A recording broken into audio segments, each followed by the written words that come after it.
las experiencias y conclusiones a lo largo de 30 años de carrera profesional como crítica de las artes escénicas en diversos medios. Es autora del libro La nueva cara del bailarín mexicano, que fue el antecedente directo de su seminario La percepción del espectador, el cual se complementó con un libro y el presente video didáctico. En 1997 produjo el video Un siglo de cuerpos, que construye una síntesis del desarrollo dancístico mexicano en el siglo XX. Entre su abundante producción editorial destacan La danza en México en los años 70, Guillermina Bravo, una iconografía, La dramaturgia del bailarín o El cazador de mariposas, Diario de una danza por la antropología teatral en América Latina y Poética de la enseñanza, una experiencia. Bibliografía elemental para todo bailarín, creador, investigador de la danza. Ha dictado conferencias e impartido seminarios en toda la República Mexicana, así como en Brasil, Ecuador, México, Venezuela, Argentina, Colombia y Costa Rica. Ahorita es un enorme placer que nos esté acompañando en la UNAM. Y bueno, sin más preámbulo, los dejo con Patricia Cardona. Gracias. Muchas gracias por esa generosa introducción. Esto que voy a platicarles hoy necesariamente tiene que ser leído, porque al final hay un cuentito, para no hacerlo aburrido. Entonces, lo vamos a hacer lo más agradable posible. Y empezamos así. El título es El cuerpo y sus mundos alternativos. Es un título enigmático. Entonces vamos a tratar de descifrarlo. Porque somos un cuerpo, territorio. Es nuestro país de origen. Ahí proyectamos nuestras creencias, pensamientos y utopías. Los mundos alternativos, para mí, son las 1001 encarnaciones de personajes que nos inventamos para habitar ese territorio. Cada personaje es un mundo, dentro y fuera del escenario. Podemos aferrarnos a uno de nuestros personajes favoritos, sea el de madre, maestra o esposa ejemplar. O podemos reinventarnos en otra cosa, guerrillera, activista, hacker o Mata-Hari, la espía más glamorosa que haya. Siempre he deseado que el mundo escénico sea una metamorfosis. Debería ser la norma, pero no siempre. Técnicas, estilos y modas nos pueden anclar en la comodidad, en la rutina. Y esa comodidad convierte a nuestro territorio, el cuerpo, en un campo predecible y mecánico. Hasta que un día el mismo cuerpo manda un impulso que dice: ya basta, ya me cansé de representar a este personaje. Continuemos, cambiemos de piel. Ese momento promete algo fascinante para el espectador, pero aterrador para el creador. Porque de entre todos los personajes y estilos y técnicas que ha venido encarnando, de pronto ese cuerpo territorio desecha a todos, se queda sin nada y vuelve al origen. ¿Por qué me fascina tanto este fenómeno en el coreógrafo, en el músico o en el escritor? ¿Por qué un halo de misterio rodea al que tiene el don de dar vida al origen? ¿Por qué despierta igualmente un anhelo, una nostalgia, a la vez que un enamoramiento? ¿En qué dimensiones de lo desconocido nos introduce?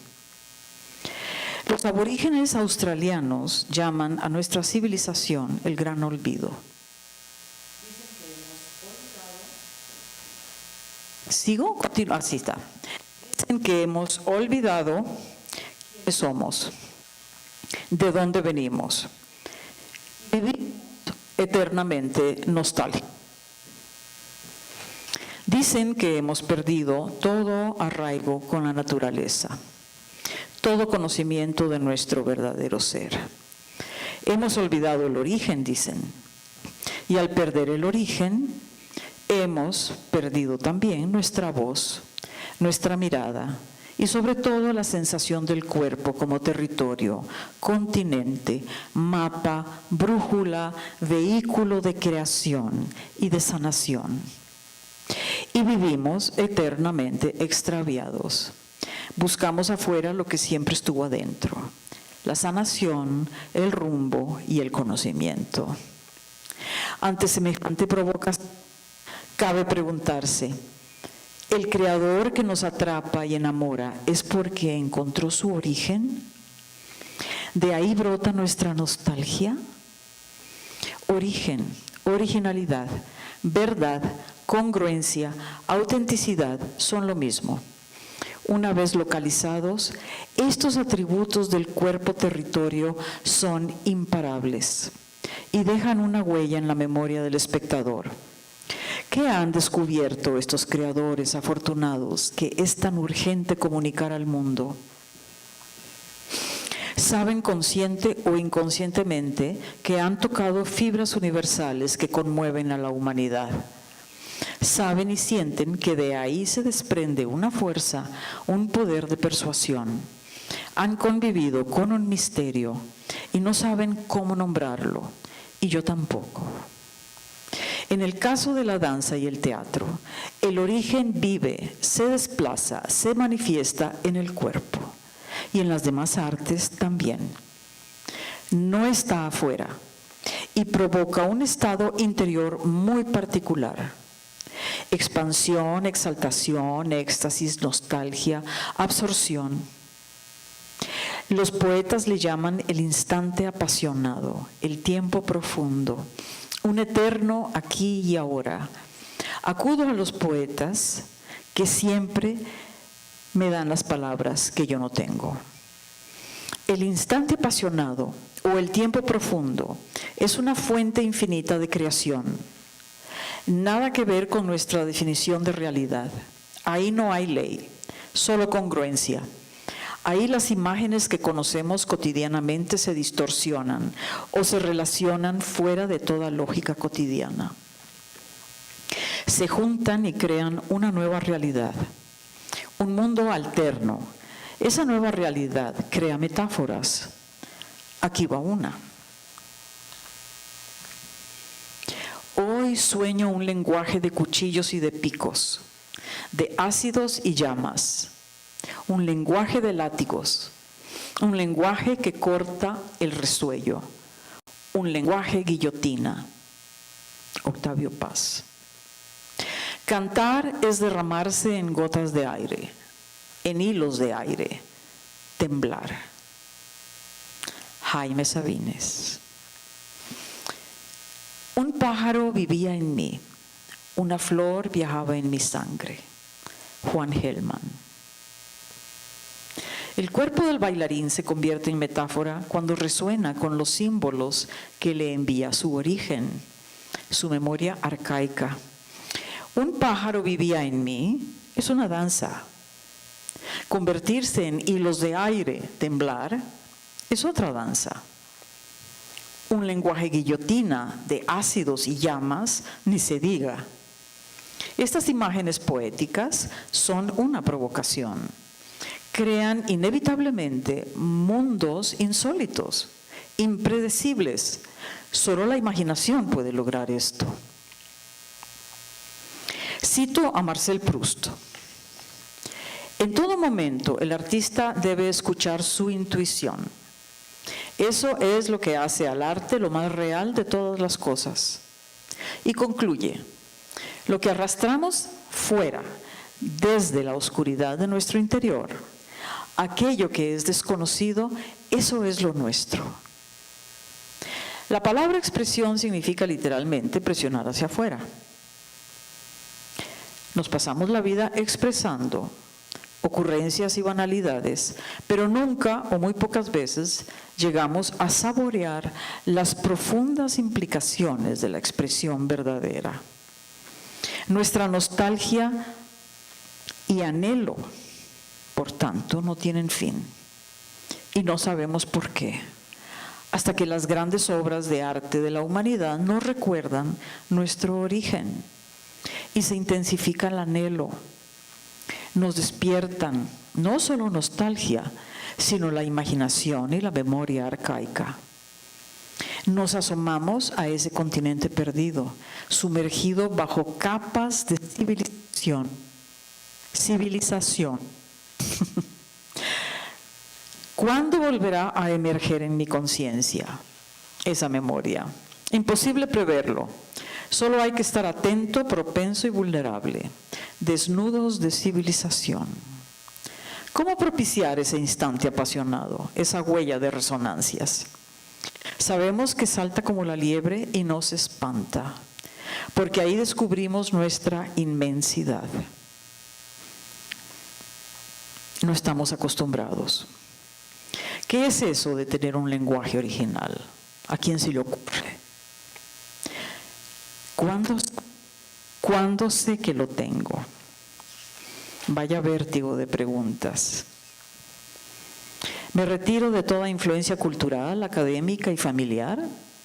¿Me sumerjo en los instintos animales sin contagio de civilización?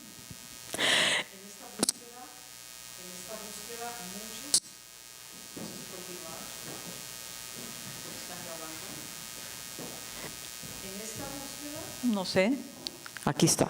En esta búsqueda muchos se vuelven vanguardistas de a de veras. Otros se visten como los sátiros de la mitología griega. Algunos se comen la raíz de la naturaleza, como los iniciadores de la danza Butó. Isadora Duncan, Nijinsky, Picasso, Walt Whitman, Stravinsky encarnaron esta rebelión del espíritu. Gracias. Las vanguardias siempre han buscado el origen, como una postura crítica que todo lo renueva. No hay nada más antiguo y arcaico que una vanguardia auténtica. El impresionismo, el fauvismo, el dadaísmo, el expresionismo, el surrealismo, el abstraccionismo, todos buscaron la esencia. Incluso el posmodernismo tan manoseado está enraizado en esa búsqueda. El escritor español Andrés Ibáñez tiene una definición espléndida del posmodernismo. Dice que es un sistema crítico de la modernidad.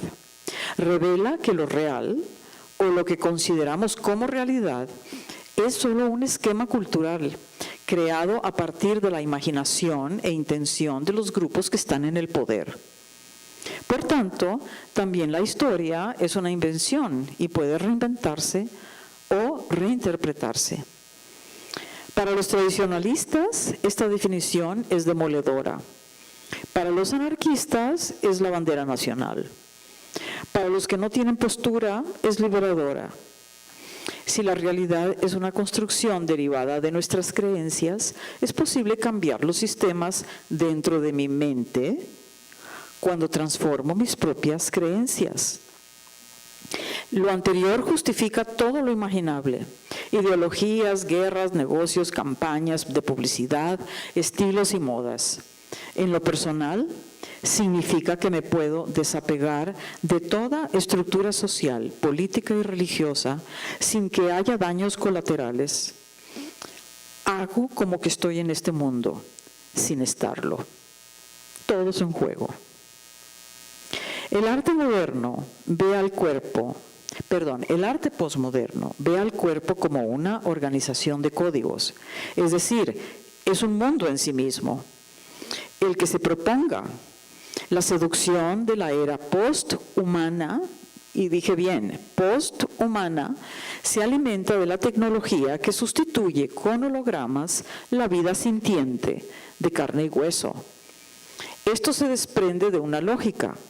Si todo es una construcción a partir de las creencias colectivas o personales, no hay diferencia entre los sistemas vivos y artificiales.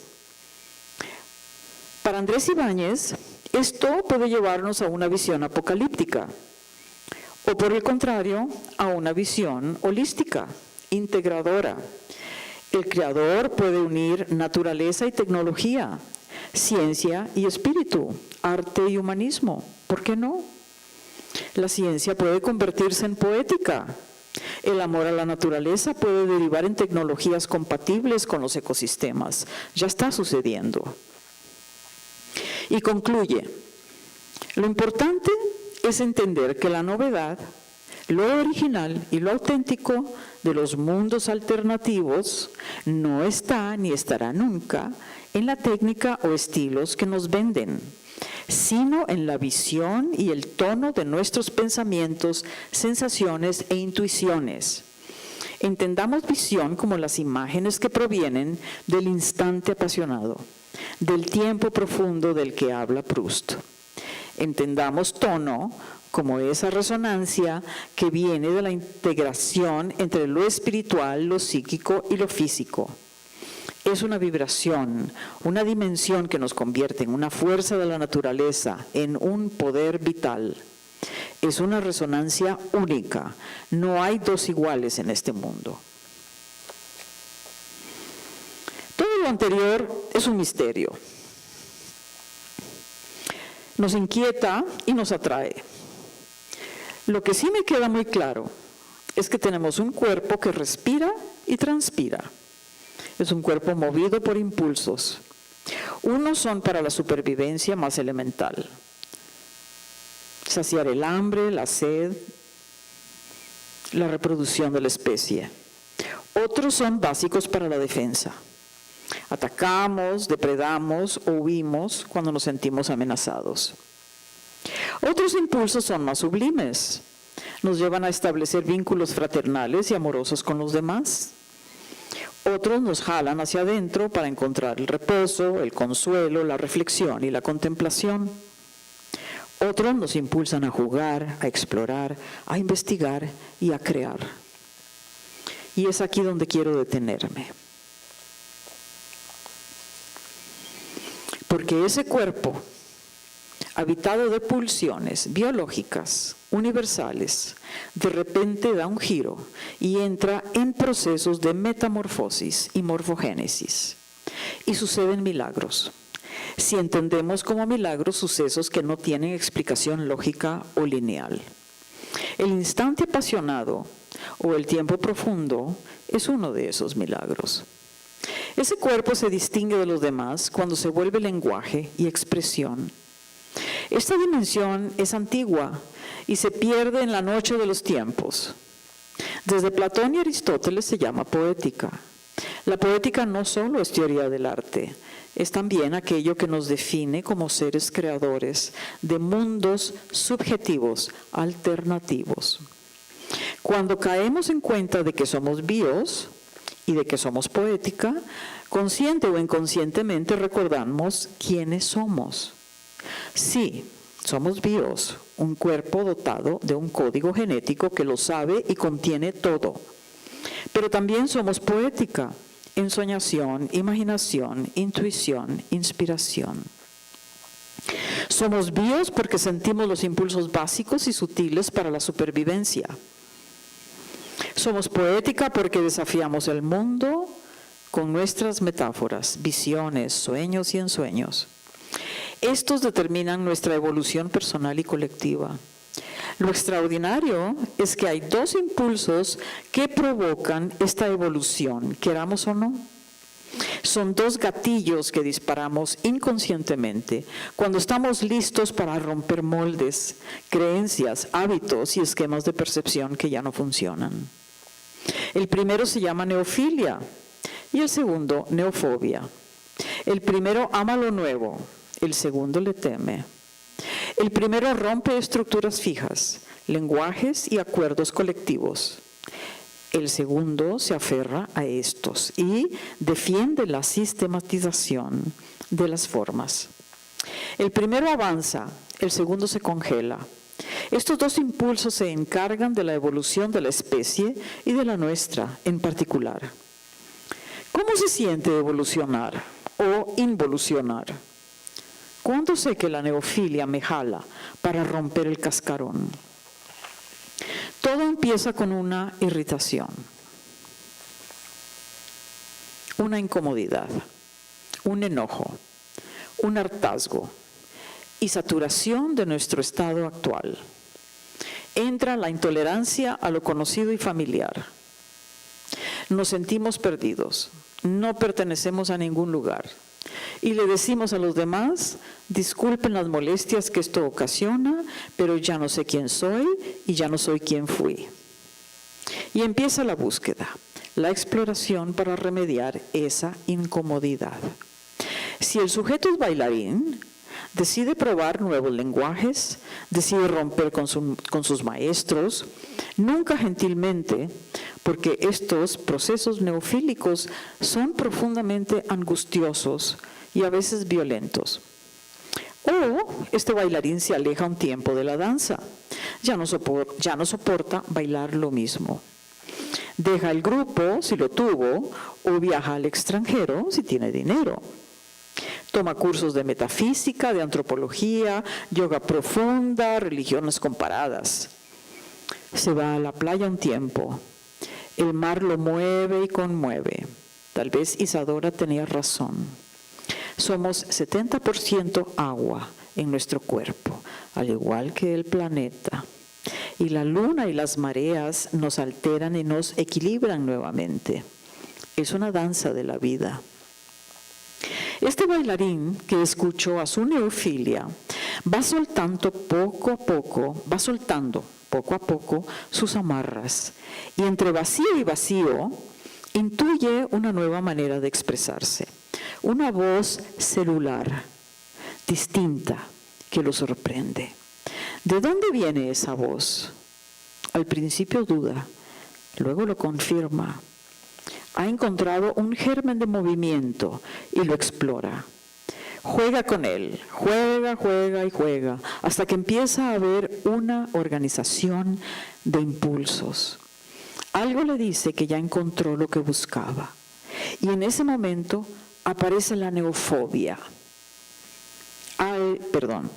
Algo le dice. En ese momento, aparece la neofobia. Siente el impulso de sistematizar los nuevos hallazgos. Fija los movimientos con base en una partitura, como si fuera música. Ve la luz, se siente otro. En este punto, sabemos que la neofobia ya hizo su labor. La neofobia es un contraimpulso que detiene la exploración infinita. La neofobia le dice al bailarín, a ver, puedes buscar todo lo que quieras, pero tienes que aterrizar en algún punto. Por eso te freno y te digo, ahora sistematiza lo que has encontrado. Crea tu nueva obra. Sin mí seguirías de aviador, sin tocar piso, sin concretar nada. Yo te freno por tu bien, dame las gracias. Acabo de narrar lo que le sucede a un bailarín coreógrafo que sí le hace caso a la neofilia y a la neofobia. Pero hay quienes le temen al cambio, a la transformación. No quieren perder la comodidad de lo ya conocido. La estabilidad es esencial en la vida, dicen. Aquí empieza la historia de ese otro bailarín coreógrafo que prefiere la evasión. Prefiere la anestesia consciente. Duele mucho ese cambio de piel que detona la neofilia. Adicciones infinitas aparecen en el horizonte. Televisión, internet, Facebook, Twitter, drogas, alcohol, fiestas sin fin. Ese bailarín coreógrafo prefiere trabajar compulsivamente y saturarse de información para no sentir. Se satura también de talleres que ni digiere ni procesa. Acumula datos y datos sobre lo mal que está el mundo y la danza, hasta que se colapsa de indigestión, impotencia y desesperanza. Empieza con una gastritis que degenera en úlcera y ya no se levanta porque se fabricó también su propia tumba. La úlcera reventó. Si toca fondo, puede que se despierte iluminado. De ser así, en ese momento decide vivir. Vislumbra súbitamente el camino de la reconstrucción y la resurrección. Y empieza un largo viaje hacia adentro de su territorio de sensaciones, emociones, intuiciones, pensamientos, creencias, todas resonando en su piel, en sus tejidos y en sus huesos. Caer y levantarse lo hace entrar en razón y finalmente acepta la neofilia como algo inevitable para remediar sus males. Porque en la rodilla encuentra un enojo que le duele, en el estómago un amor frustrado que le arde, en el cuello un montón de decisiones no tomadas que le pesan. La rigidez de su espalda es la misma de su mente. La intolerancia digestiva es la misma de sus convicciones. La visión borrosa es la misma de su corazón amurallado. Por fin se vuelve vulnerable y quiere bombear la sangre a las articulaciones para que no le duelan tanto. Y la sangre lleva nutrientes de esperanza a cada célula. Y cada célula, oh milagro, se empieza a abrir como un sistema solar. Y cada sistema solar renueva la piel, los tejidos y los huesos. Y puede volver a sentir, auténticamente sentirse. Un día, inesperado, toca una fibra, la de su propia voz celular. ¿Será el instante apasionado? Esa voz que antes estaba apagada empieza a hablar, a cantar, a decir como nunca antes. Es una voz real, única. Es su voz, no la del maestro, no la del teórico de moda, no la del coreógrafo más publicitado, no la que impone la voracidad del mercado del arte. No, es su voz y se siente plena y eso le hace feliz. Tiene cuerpo, sustancia, se nutre de su piel y de lo que siente. Esa voz viene de muy lejos, de muy, muy lejos, viene del tiempo profundo. Y ahí se detiene para preguntarse, ¿entonces mi origen soy yo mismo? ¿No se encuentra allá afuera? Y justo cuando se hace esa pregunta, nuestro bailarín coreógrafo se topa accidentalmente con aquel que sí le hizo caso, en un principio, a su neofilia. Llamémosle a este primer héroe Metamorfosis, Meta para abreviar. Los dos fueron compañeros de clase durante su juventud. Meta le dice, ¡ay, pero qué bien te ves! El resucitado, que se llama Morfogénesis, Morfo para abreviar, le contesta, ¡ay, igual tú! Y se abrazan sorprendidos por el inesperado encuentro. Para no alargarme demasiado con el diagnóstico, resumo. Meta y Morfo se van caminando a un lugarcito que se llama Café Contento. Todo transcurre banalmente hasta que Morfo le pregunta a Meta, ¿y qué has hecho últimamente?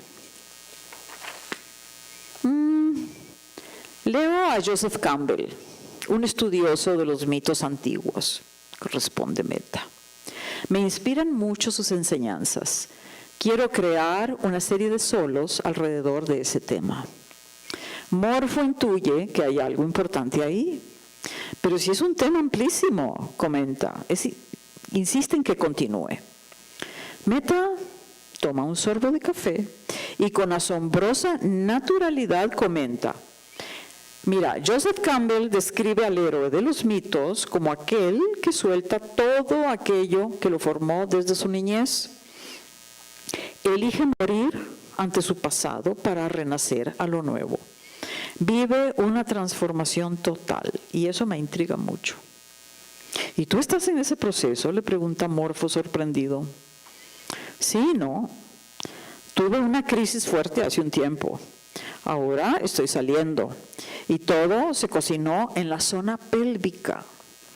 Al cambiar mis pensamientos, cambiaron mis sensaciones y las acciones de mi cuerpo se impulsaron desde la pelvis, donde todo se integró.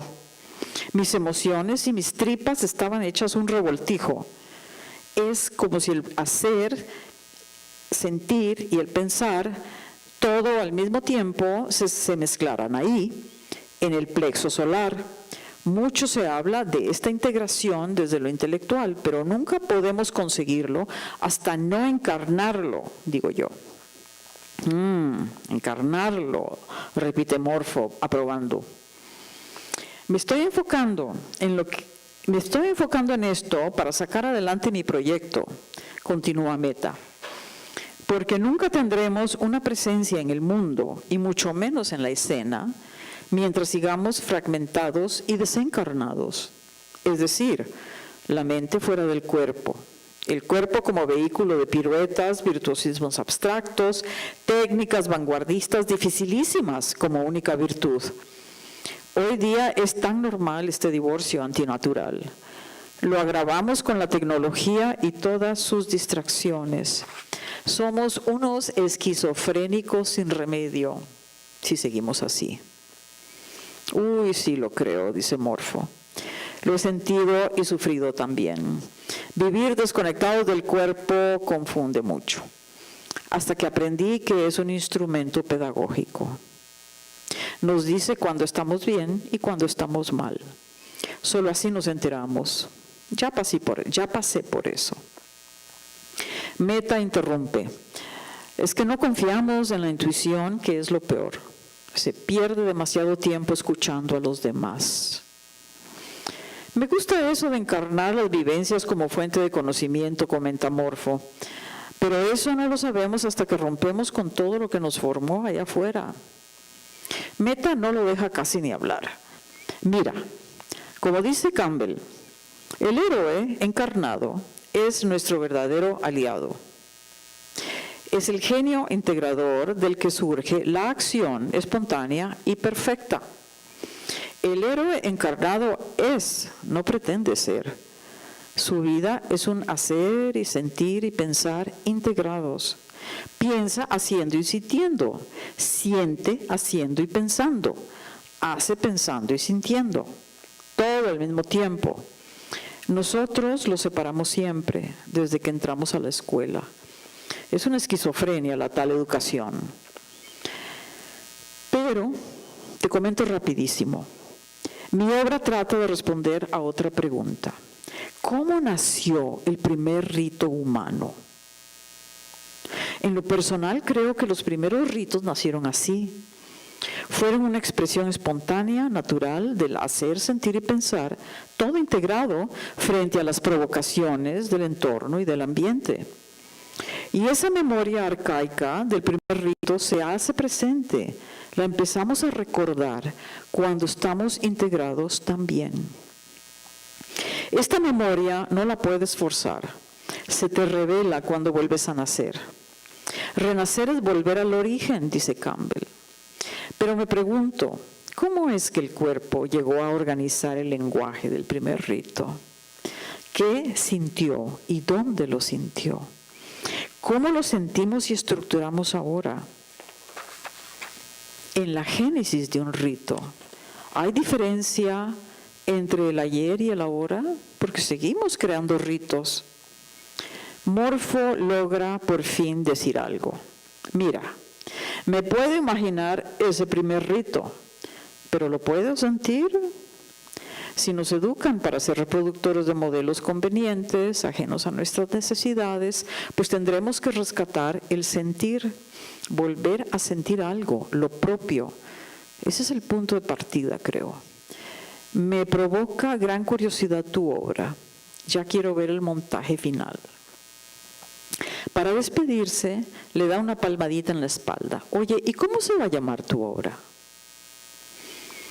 Renazco, luego existo. Así se llama desde ahorita. Responde Meta. Ambos sueltan la carcajada y piden la cuenta.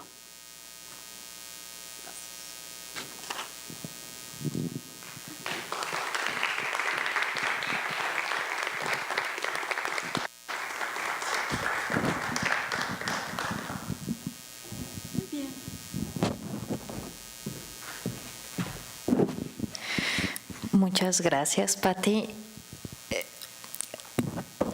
Creo que muchos no podemos evitar proyectarnos en ese cuento y en ese relato, ¿verdad? Es nuestra autobiografía. Sí, es un espejo.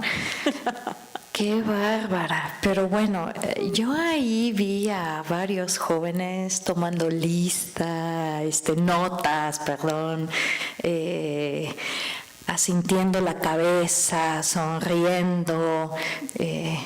Puedo intuir que se dejaron llevar por este relato de meta. Meta y morfo. Meta y morfo. Entonces, yo quisiera que aprovechemos que aquí nos está acompañando Patti Cardona para interactuar un poco con ella. ¿Qué opinan? ¿Qué surgió? ¿Cómo nos espejeamos ahí? ¿Qué pasa con nuestros cuerpos actualmente? ¿Qué pasa con este sentir y no sentir que nos plantea Patti? Si alguien quiere empezar a tomar la palabra.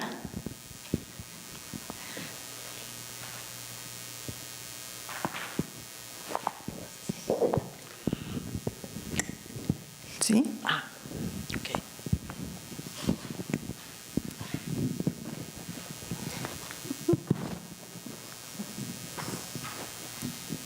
Hola, soy Carla y quiero agradecer por la ponencia, me gustó mucho.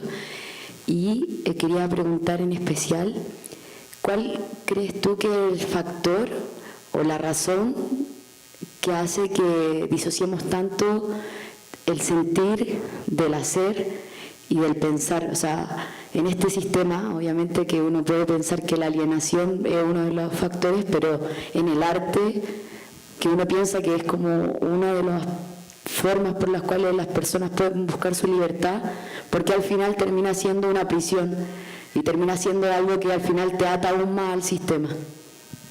Eso. Separa un poquito más el micrófono. Perdón. ¿Cuál de ellos sientes tú de los factores que determina ese problema o el factor más importante? Sí, bueno, voy a ser muy brutal. Para empezar, entrar a la escuela primaria ahí empieza. Porque toda la educación, el modelo educativo está hecho para fragmentar el hacer, el sentir y el pensar. Y cuando llegamos a adultos, estamos pero tan fragmentados que ya no sabemos qué sentimos, si lo que sentimos es nuestro o ajeno. Finalmente es lo ajeno porque al mismo tiempo estamos bombardeados por un factor que se llama televisión, publicidad, etcétera, etcétera. Entonces, cuando nosotros estamos fragmentados, hay una situación en el cerebro que es muy fuerte, que es la conformación de sinapsis patológicas.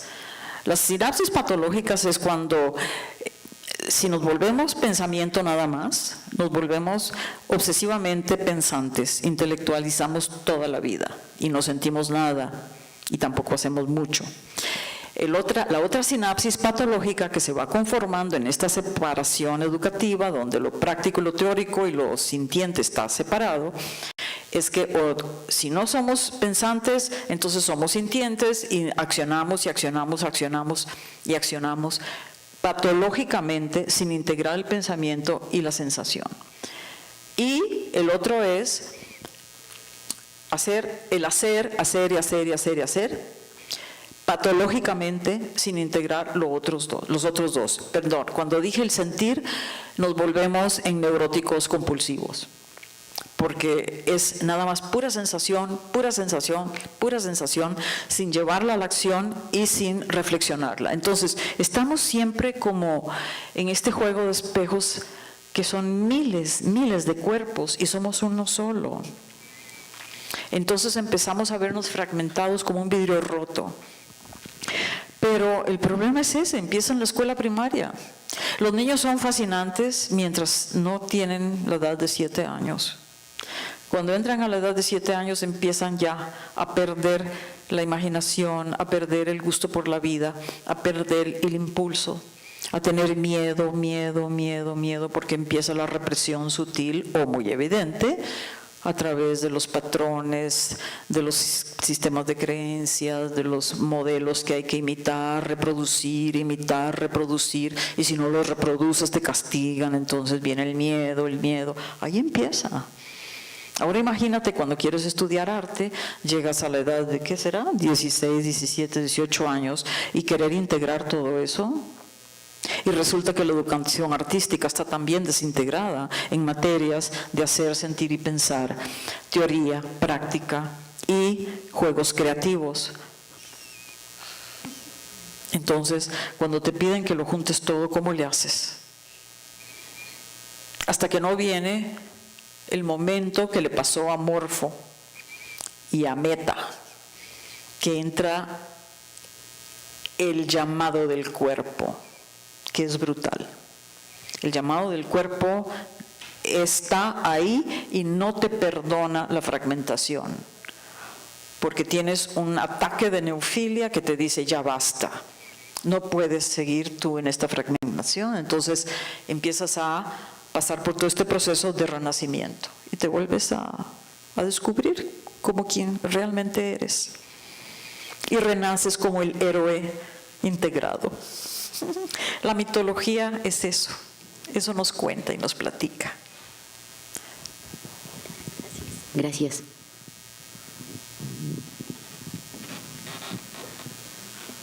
Hola, buenas tardes. Hola. Mi nombre es Olivia Luna.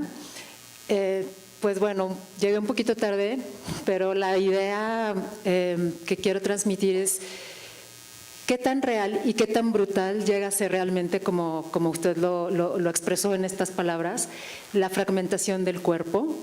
Me asalta una pregunta de una sola palabra que es tal vez cómo, ¿no? O completando la pregunta, ¿cómo podemos reintegrar, ¿no?, toda esta fragmentación en el hacer dancístico, ¿no? O sea, que en lo cotidiano, en un ensayo, por dónde retomar, por dónde empezar, por dónde seguir. Sí creo que es un trabajo que definitivamente tiene que partir de una cuestión personal, desde luego. Nadie te lo va a decir, ¿no? Pero este espejo que tú nos das en toda esta ponencia, creo que por lo menos a mí me abre muchísimo, muchísimo los ojos, los poros de la piel, el corazón y pues bueno, hay que poner el cuerpo, como dicen, ¿no? Hay que estar siempre atentos a toda esta cuestión corporal, emocional, física, orgánica, y pues con eso hay que trabajar. Yo soy de la idea de que pues aún en un periodo donde te sientas como con estos síntomas, no hay que parar, ¿no? Hay que continuar, pero sí reflexionando tal vez desde dónde. Esa es una pregunta que para mí ahorita es medular, ¿no? Yo sigo activa, hago danza contemporánea, tengo más de 45 años y sí me he enfrentado últimamente a esta cuestión. Es increíble cómo lo plasmas, me estoy viendo totalmente reflejada. Y quisiera preguntarte si es posible tener una copia de tu ponencia. La verdad sería algo entrañable para mí y pues bueno, muchas gracias. A ver. Yo dije muchas cosas. Tiene remedio el asunto, porque a todos nos ha pasado, ¿verdad? Porque mira, el cuerpo es tan sabio, es nuestro instrumento pedagógico. El cuerpo un día nos dice, a ver, la vida que estás llevando es una enfermedad, totalmente. Está esquizofrénica y no te está llevando a nada más que a la infelicidad o a la mecanicidad. Te convertiste en un robot, en un zombie, no sé. Y hay un momento de saturación, de incomodidad, que es la neofilia. Es un impulso maravilloso que tú al plantear esto ya estás en un estado neofílico, porque lo reconociste. Entonces, ¿qué pasa ahí? La misma neofilia te obliga a buscar tu propia poética. Y en tu poética está tu autenticidad y tu integración total.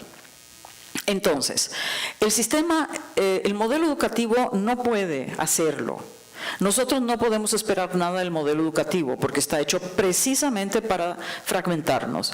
Por lo tanto, es un trabajo individual y sobre todo los maestros que tienen conciencia de esto, desde su clase, tratar de encontrar la manera de impulsar en el muchacho su propia poética para que ahí se integre. Entonces, el maestro en este sentido se tiene que convertir en un provocador de poéticas. No tiene más remedio. Esa es la educación artística para mí. No hay otra. Pues sí, pasamos por el salón de clase y la técnica, todo lo que ustedes quieran. Pero luego tiene que haber un maestro y si tienes suerte encontrarte una persona que ya tiene su poética y te la va contagiando. La poética se contagia y la vida es un milagro. Cuando uno anda en esta búsqueda, uno siempre encuentra a los maestros que necesita. Entonces, esto es un proceso individual, definitivamente. Y el hecho de plantearlo es porque ya estás ahí. Entonces, es tu poética la que te va a dar la integración del hacer, sentir y pensar. Porque lo vas a sentir la plenitud de la energía expandida que te da la poética. Todo lo demás te comprime y te hace chiquita. Pero la poética, con el hacer, sentir y pensar integrados, porque es tu voz, te da una inmensidad, te expande y te hace fluir como un gigante. Es una maravilla. Gracias. Y todo esto se siente en el cuerpo.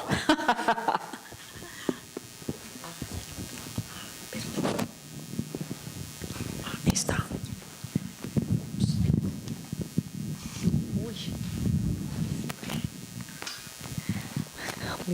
Vaya tema apasionante. Escuchándolas, que también hermosa bailarina, qué bueno que nos acompañas. Insisto, no podemos dejar de proyectarnos en uno o en otro momento del relato, pero escuchando este punto medular de encontrar la propia poética, bueno, hablando de mitos, la máxima de Delfos, conocerse a sí mismo. ¡Qué gran tarea! O sea, llegar a ese momento, a esa madurez, a esa sabiduría encarnada de encontrarse uno a sí mismo, en donde ya no estamos siguiendo esos patrones impuestos, llámense estéticos, llámense técnicos, llámense modas, patrones de crear obras, sino ese momento, ese reencuentro con uno mismo, porque realmente ese reencuentro con uno mismo, con estos diferentes momentos y tiempos de la vida que anidan en el cuerpo para llegar a encontrar y hacer nosotros mismos nuestra propia poética. Así es. ¡Qué maravilla! Eso se llama reencarnación. Esa es la verdadera reencarnación. Reencarnarte de otra manera. Exacto, no la reencarnación en el otro, sino en uno mismo. Claro, o sea, reencarnarte, o sea, primero naces, luego te desencarnan y te tienes que volver a reencarnar cuando ya descubres tu poética. Esa es la verdadera reencarnación.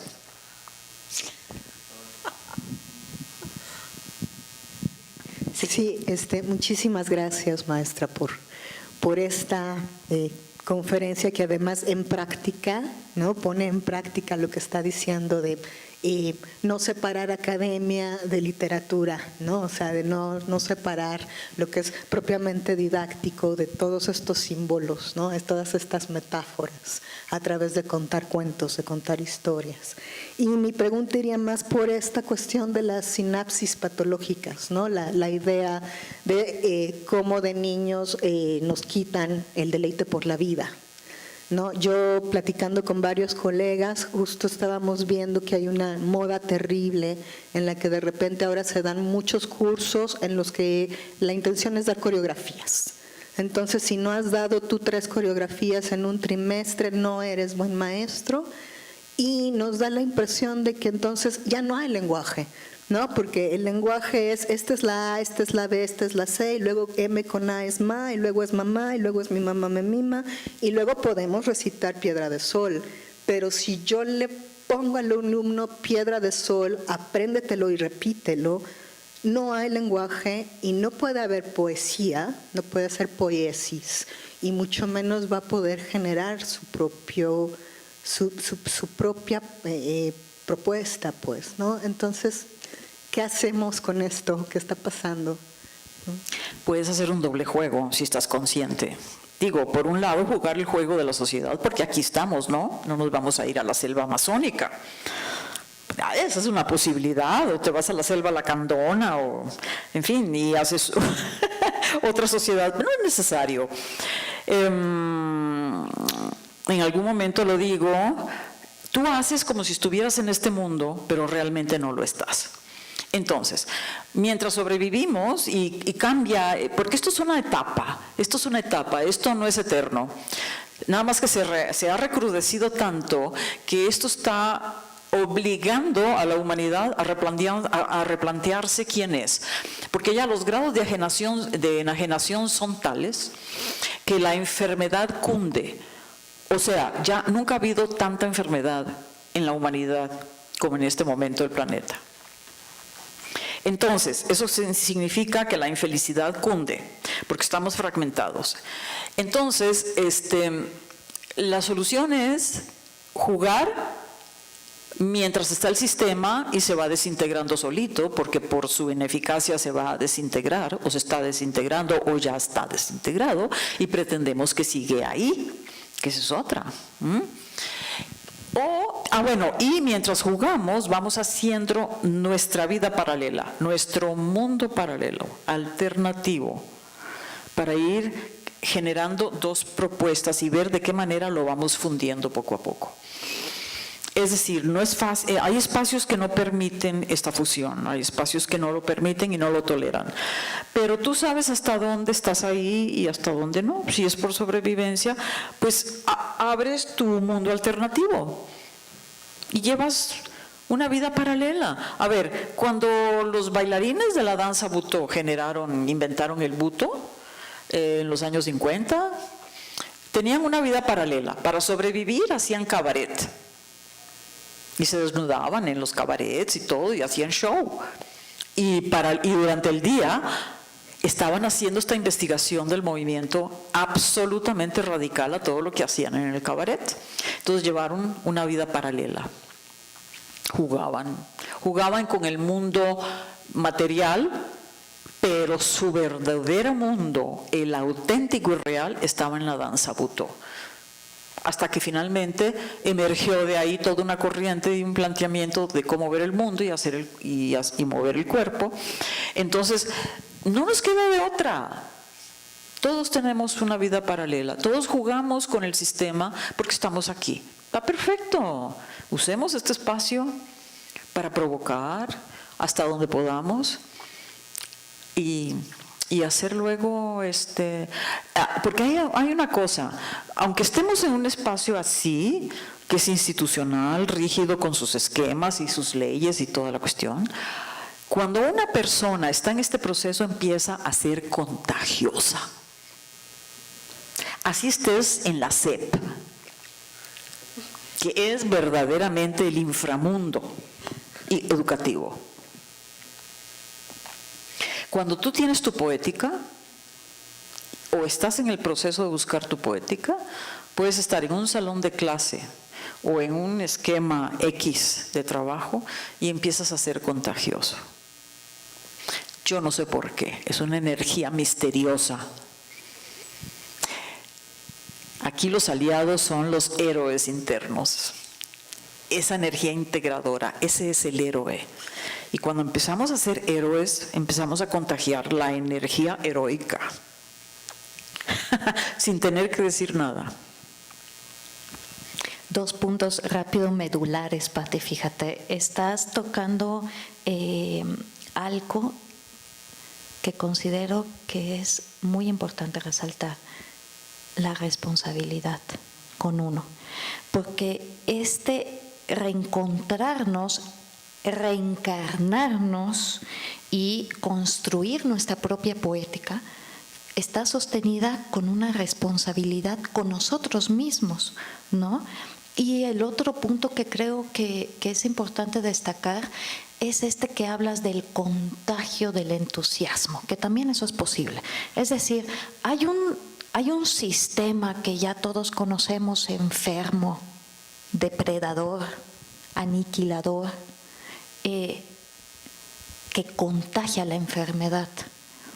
Pero encontrar nuestra poética significa contagiar de poética. Tal cual. De eso se trata. Y por ahí, perdón. Sí, muchas gracias. Soy Gabriela González. Nunca tuve la fortuna de bailar en un escenario profesional, pero soy maestra. Y le quiero agradecer infinitamente al destino que me puso aquí para escucharla. Estoy trabajando ahorita con niños en una escuela primaria no oficial, danza creativa. Y hablando de que en la primaria se empieza a fragmentar, agradezco porque ha sido muy difícil para mí entrar a ese sistema y es como luchar, a los niños les gusta pero al mismo tiempo creen que es un juego, a mí me gusta pero al mismo tiempo es desgastante. Entonces gracias porque ahora entiendo que parte de, a lo mejor mi misión es empezar a encauzar a esos niños, que aprendan a que llorar está bien, a que enojarse está bien, a que no pasa nada y que lo importante es que lo saquen y afloren. Ya empieza a haber frutos cuando me dicen gracias maestra por esto, o qué bien se siente enojarse, o no, todavía no he llevado un poema, pero sí les he enseñado alguna pintura de Matisse y que la representen. Entonces, pues muchas gracias porque creo que ya voy en el camino. Yo pasé por todo ese proceso, yo creo que todos. Y gracias, creo que yo ya estoy en mi poética y afortunadamente por el destino ya también la puedo estar encauzando, sobre todo a los niños. Maravilloso. Felicidades. Muchas gracias. O sea, la solución finalmente, estemos en la escuela primaria o en las instituciones públicas, donde sea, es jugar, jugar, jugar y jugar y jugar y jugar y jugar y contagiar esa poética jugando. No enojados, no podemos ya enojarnos con el sistema, porque el sistema ya se acabó. Yo creo que ya se acabó. Creemos que sigue ahí pues porque es una rutina del pensamiento y la mente nos hace creer cosas que no existen. Pero le seguimos dando realidad a algo que ya no existe. Entonces, bueno, si estamos conscientes de que eso es así, ya, ¿para qué enojarse? No tiene sentido enojarte con un cadáver, ¿verdad? Digo, ¿quién se va a enojar con un cadáver si ya está muerto? Entonces, juguemos y contagiemos el juego, el gozo de la poética. Muchas Por ahí gracias. querían compartir. Buenas tardes. Mi nombre es Mireya. Me llamó mucho la atención el título de la charla y precisamente porque pues, considero que trabajo en uno de los espacios alternativos de la danza y es la danza inclusiva con personas con discapacidad intelectual. Ahora que te escucho hablar sobre el sentir, pensar y hacer, digamos que entro como en un dilema precisamente sobre esta cuestión de la voz propia, la poética propia. He venido haciendo como una investigación precisamente sobre la capacidad de agencia de ciertos cuerpos que han estado encasillados dentro de la normalidad. ¿Y qué pasa con estos cuerpos en situación de representación y realizando danza? Sabemos que la danza es uno de los espacios más excluyentes si hablamos desde la diferencia entre los cuerpos que no tienen las mismas posibilidades.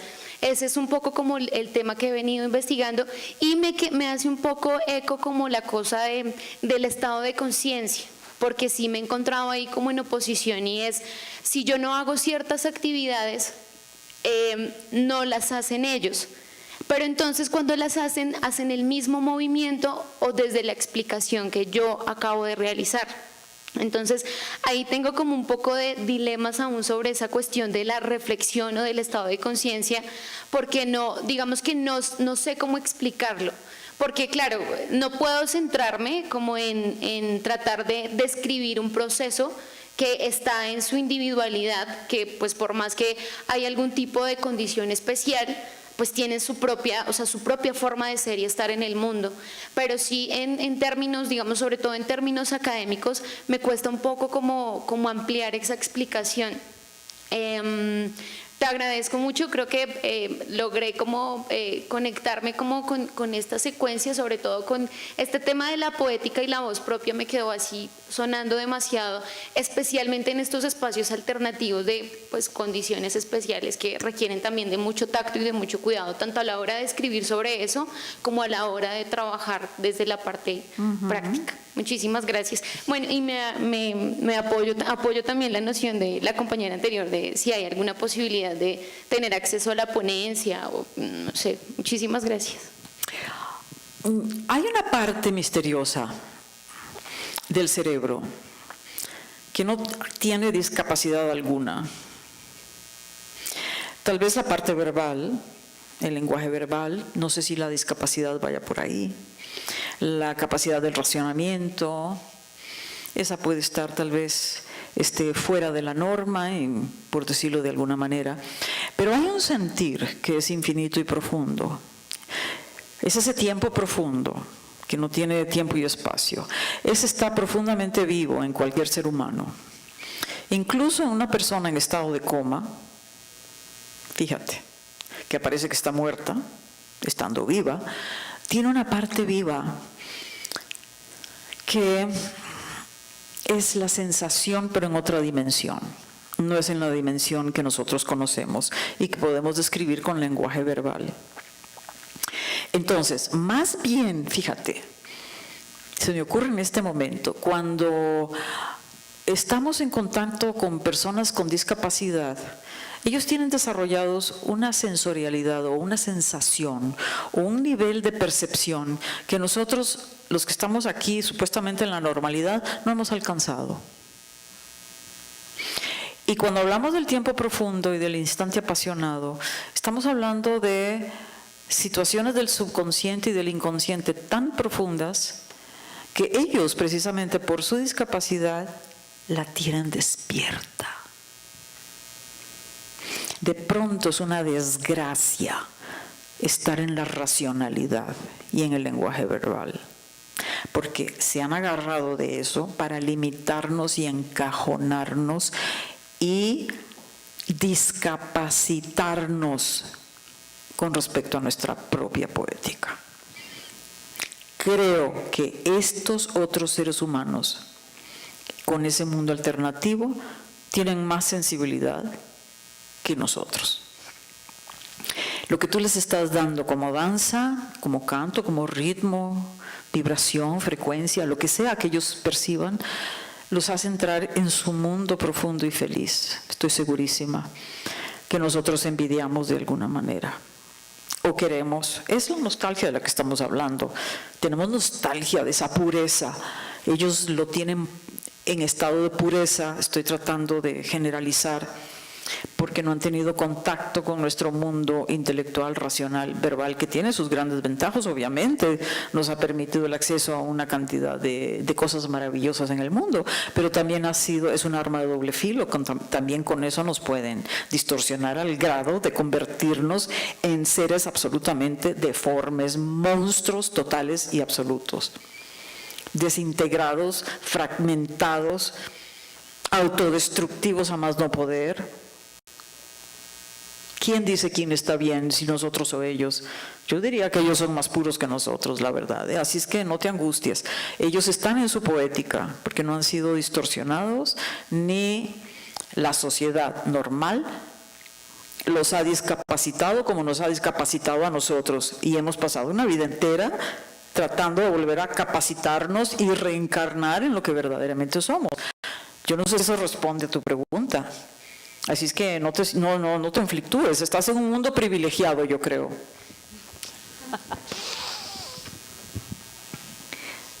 ¿Alguna intervención más? Sí. Hola, buenas tardes. Mi nombre es Tizoc. Tengo una pregunta en esta cuestión de la poética. Quiero ver si estoy entendiendo.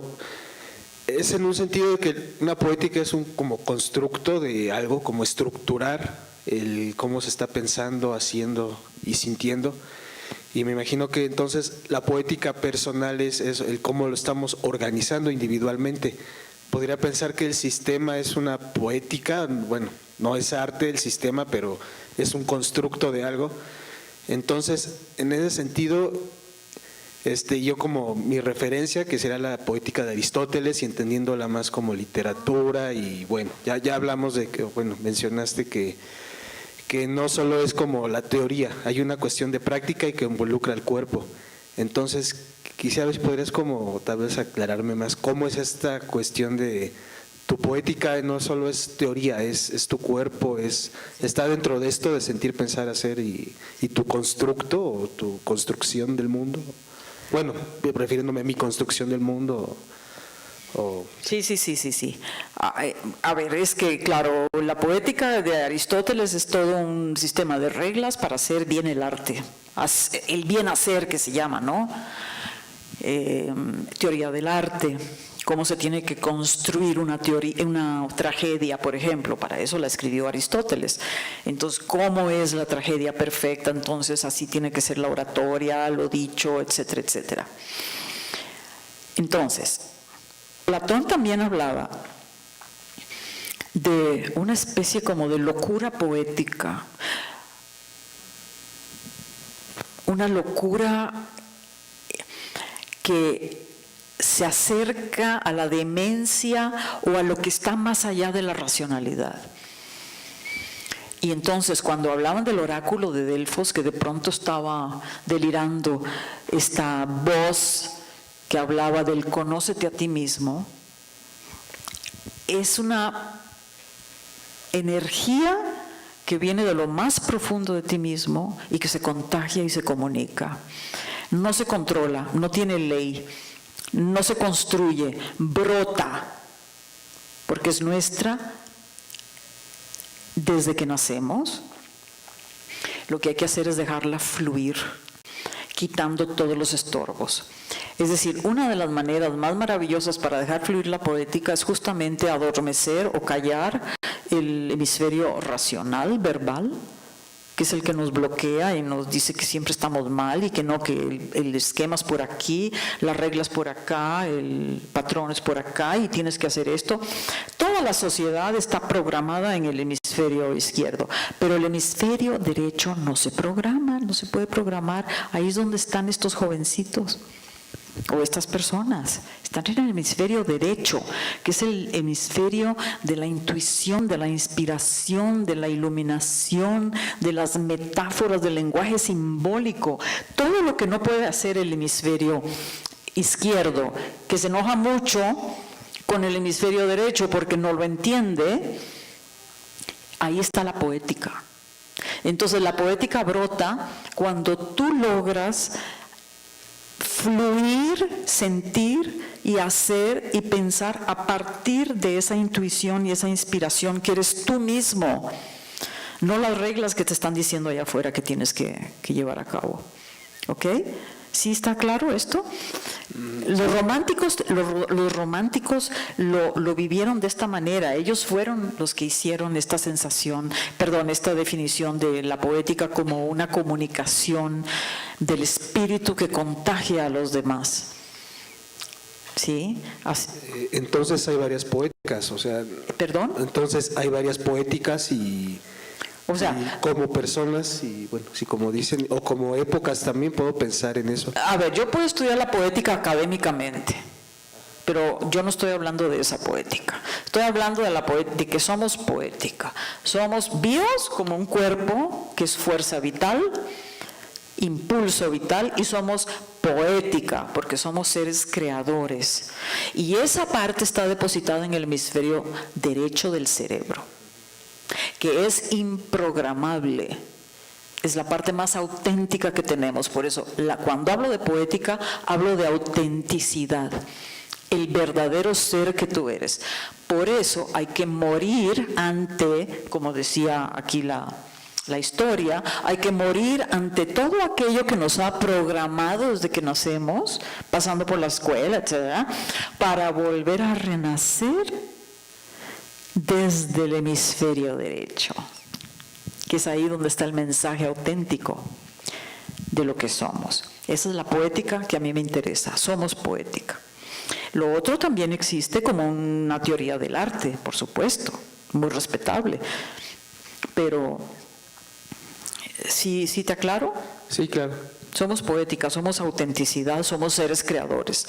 Y tenemos ahí un mundo insondable, insondable, misterioso, infinito. Por eso los poetas le llaman el instante apasionado y el tiempo profundo. El tiempo profundo es el que está fuera del espacio y del tiempo de la racionalidad. No existe en la racionalidad ese tiempo profundo. Y solamente se contacta a través del instante, el instante apasionado. Ese es un privilegio que todos tenemos y que lo podemos vivir si nos abrimos a eso, quitándonos todos los estorbos del hemisferio izquierdo. Y es un trabajito, no es cualquier cosa. ¿Ok? Por eso Y por eso viene la neofilia y te da una paliza. La neofilia es una paliza al hemisferio izquierdo. lo hace entrar en acción. Claro, Y en y contacto. te dice que ya estás harta de ser eso que no eres. Claro, también escuchándote, Pati, y a partir también del comentario puedo pensar en esta importancia, por ejemplo, que hace Nietzsche, de cuando dice que Occidente jamás entendió a la tragedia griega, porque tendríamos que aprender a ser héroes trágicos, por lo mismo que tú mencionaste en tu relato, porque el héroe trágico no ve como un melodrama la muerte, sino es porque es matar este pasado que nos impida crecer. Entonces el héroe trágico, dice, es un personaje alegre porque está dispuesto a morir para renacer. Exactamente. Todo el tiempo. Claro, eso viene del rito dionisiaco, para acabar pronto. Dionisos representaba la naturaleza que muere, vuelve a renacer, muere, renace, muere, renace, muere, renace. Por lo tanto, cada héroe de la tragedia griega es un Dionisos. Se llame Edipo, se llame lo que sea, Electra, lo que tú quieras, pero es el rito dionisiaco primitivo de los griegos primitivos, que es una maravilla. Y en ese renacer está la poética. Ahí está la poética, en el renacer, en el reencarnarnos de nuevo. ¿Sí? Es maravilloso esta aventura de vida. Parece ser que venimos a este mundo justamente para vivir ese milagro. Hasta ahorita nos damos cuenta, ¿verdad? Pero mientras estamos en el sufrimiento no nos damos cuenta. Hasta que finalmente vemos una lucecita y decimos, claro, es que la tragedia griega representa nuestra vida. Primero pasamos por la crucifixión y luego viene la resurrección. Ese es el juego de la vida, creo. No es una broma, Claro. es el juego de la vida. Por eso en estas transformaciones me regreso a Nietzsche, que soy nietzscheana de cuerpo entero. Ándale. De cuerpo, no de mente, de cuerpo. No, el cuerpo. Es que Encarnado.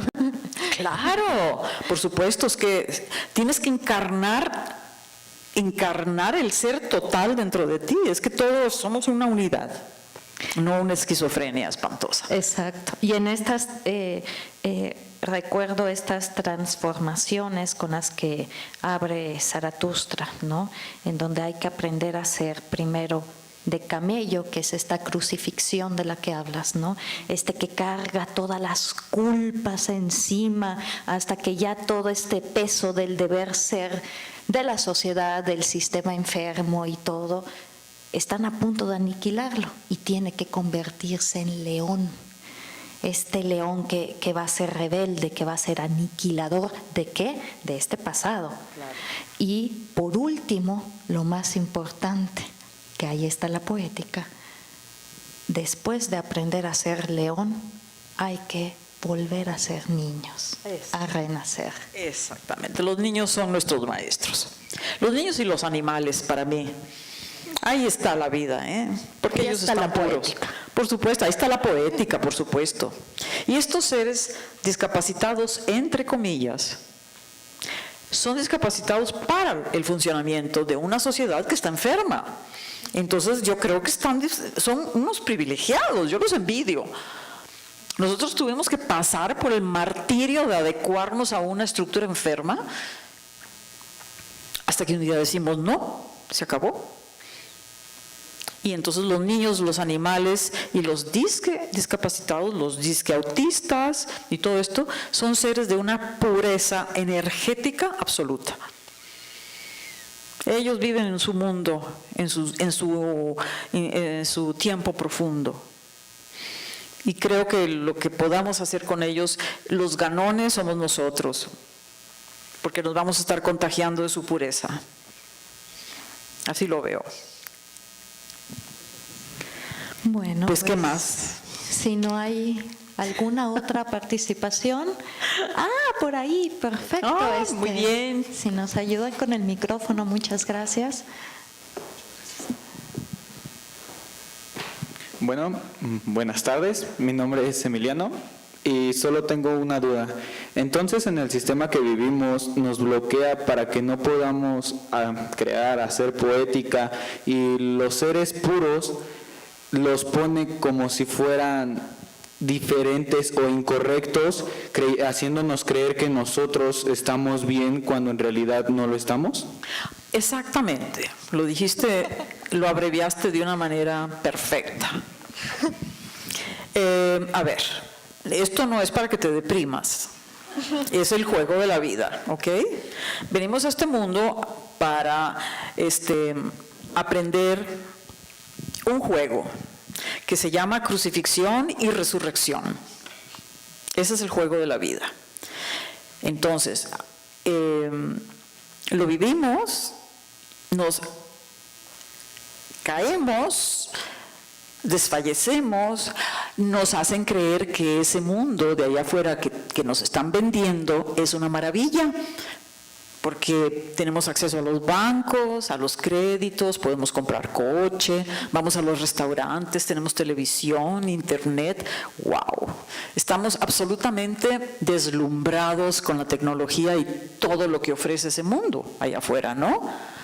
Y tratamos de tener un trabajo para poder tener luego un departamento y hacer todo lo que hace todo el mundo, que parece ser que eso es lo normal. Y está bien, yo lo he hecho, todos lo hemos hecho y todos vivimos así. Hasta que un día nos damos cuenta de que no nada más hay eso. Porque te empiezas a dar cuenta de que en ese mundo que todo te lo resuelve, si vives de acuerdo a lo que te dice, no te hace tan feliz. Tú estás muy jovencito todavía, a lo mejor eres muy feliz, pero a lo mejor no tanto. Entonces ahí es cuando empiezas a hacerte preguntas, ¿por qué no soy feliz si me dan todo lo que necesito? Y resulta que lo que necesitas son necesidades inventadas, te las están vendiendo. Pero tú, vocecita del hemisferio derecho, te empieza a decir, es que no nada más hay eso, hay otras cosas, eres algo más que eso.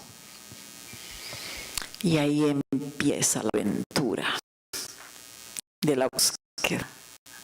Y empiezas a deshacerte de todo lo que te estorba poco a poco. Y esa es la historia de Morfo y de Meta. ¿Sí llegaste a escuchar a Morfo y a Meta? Bueno, pues ahí está la historia de nuestra vida. Entonces, cuando te toque, te va a tocar. Ahorita goza lo que tengas. Digo, todos hemos gozado lo que tenemos. Yo sigo gozando de un buen pastel de chocolate. Me encantan ciertas series de Netflix. Las veo, me divierto mucho, pero ya no me tomo nada en serio. Eso es lo que hago, juego con la sociedad, no me tomo nada en serio. Le pongo mi atención y mi energía a lo que considero que sí es auténtico, que es la poética, esa luz integrada, ese héroe que trae cada ser humano en su interior y que muchas veces está oculto, perdido por ahí. Y que ahí es donde está el verdadero poder humano, creador, y es lo que te va a dar la felicidad total, que sí existe. ¿Sí? ¿Está claro? Sí, está claro. Muchas gracias. Bueno, goza la vida, gózala. Es lo único que te puedo decir, porque todo es un chiste. Retomando también lo que mencionabas hace rato, Patti, como para sumarlo al comentario, no se trata, ¿no?, de pelearnos con lo que existe.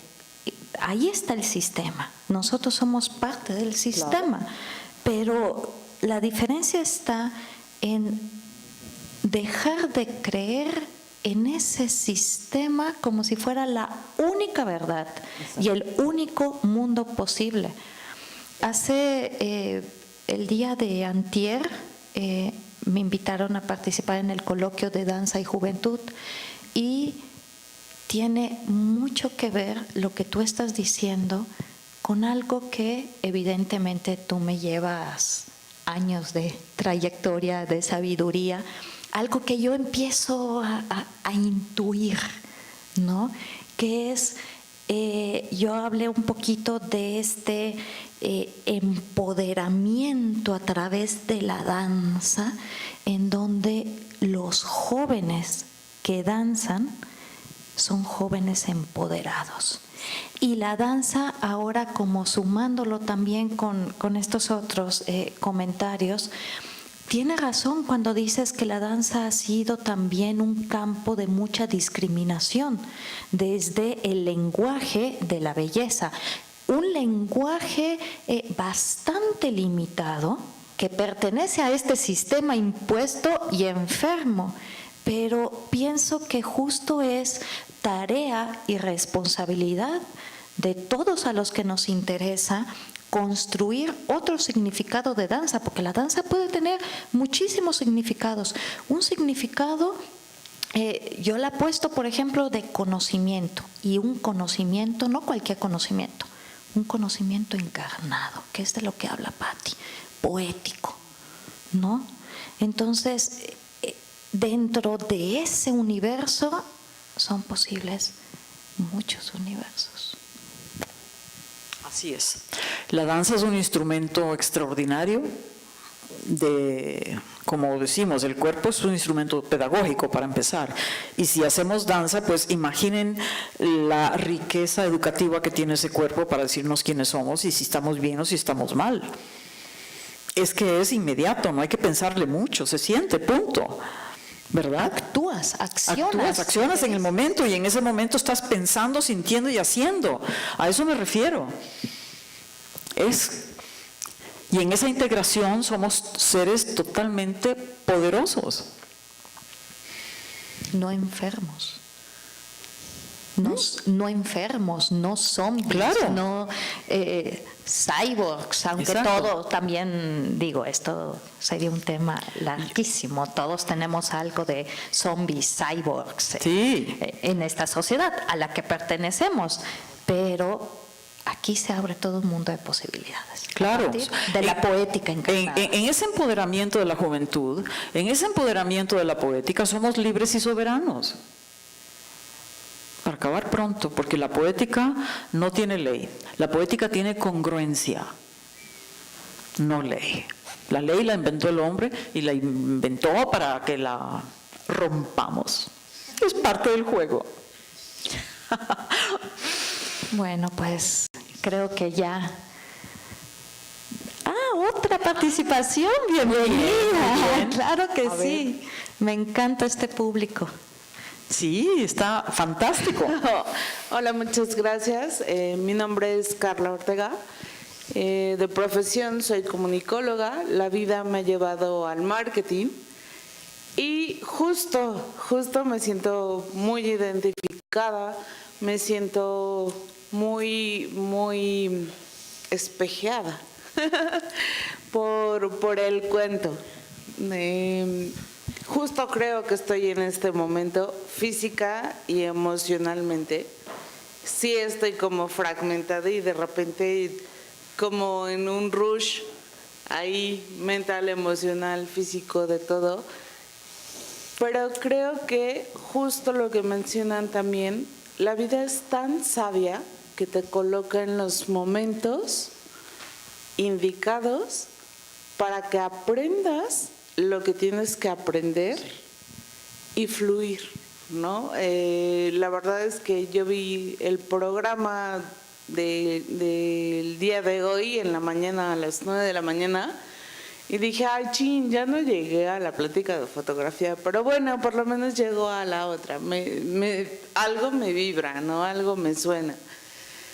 Y coincido con todos, coincido con cada parte, coincido con esta metamorfosis. Ahora entiendo, veo como ese hilito de luz de qué es lo que pasa, ¿no?